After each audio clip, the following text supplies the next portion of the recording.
And we have a Fox News alert on our other top story of the morning. A group of Republican lawmakers introducing a resolution today calling for the appointment of a second special counsel to look into the alleged misconduct at the Justice Department and the FBI.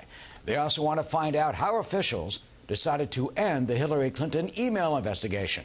Chief Intelligence Correspondent Catherine Herridge is live in our Washington bureau with the very latest developments on this. Hi, Catherine. Well, thank you, Eric, and good morning. According to this draft of the House resolution obtained by Fox News, Republican lawmakers are calling for a second special counsel to investigate a broad range of allegations against the Justice Department and FBI spanning a 3-year period, to include the Clinton email investigation, the alleged government surveillance abuse, as well as how and why the Russia investigation began into the Trump campaign. The draft resolution reads in part, quote, "There's an urgent need for the appointment of a second special counsel in light of evidence that raises critical concerns about decision, activities, and inherent bias displayed at the highest level of the Department of Justice and the Federal Bureau of Investigation." At a news conference scheduled for an hour from now, we expect to hear from at least 4 Republican lawmakers who support the appointment of a second special counsel, including Congressman Zeldin, Meadows, Jordan, Gates, and DeSantis, who spoke with Fox earlier today. I don't think that the Justice Department is going to be able to investigate themselves. I think that they've resisted our inquiries here in Congress for long enough, and so it's time that we did have a special counsel.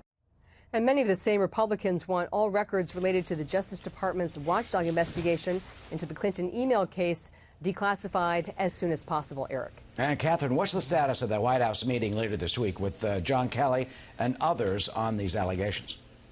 In a statement, the White House press secretary said there is an agreement for the president's chief of staff, John Kelly, to immediately bring together law enforcement and intelligence agencies with congressional leaders so that lawmakers can view the highly classified records they requested long ago. Meantime, the vice president told Fox's Martha McCallum the administration simply wants clarity and closure.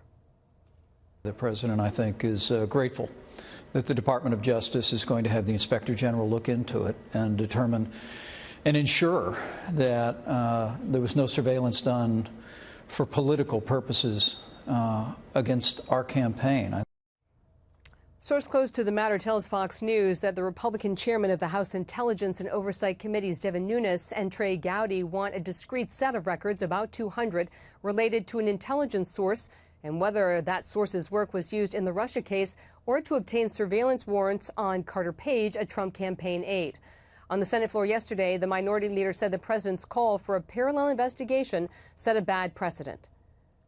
President Trump seems to have the terribly misguided view that the Department of Justice is there to protect his political interests and prosecute his enemies. Sources familiar with the discussions told Fox lawmakers are waiting to learn more details about the proposed meeting, the timing, and whether all records requested by Congress, including those related to that alleged FBI informant, will be accessible at that time, Eric. Yeah, and one of the Trump campaign officials who says he met with that alleged informant is speaking out. We'll have more on that, as well as one of the Republican congressmen, in about 20 minutes. Catherine, thank you.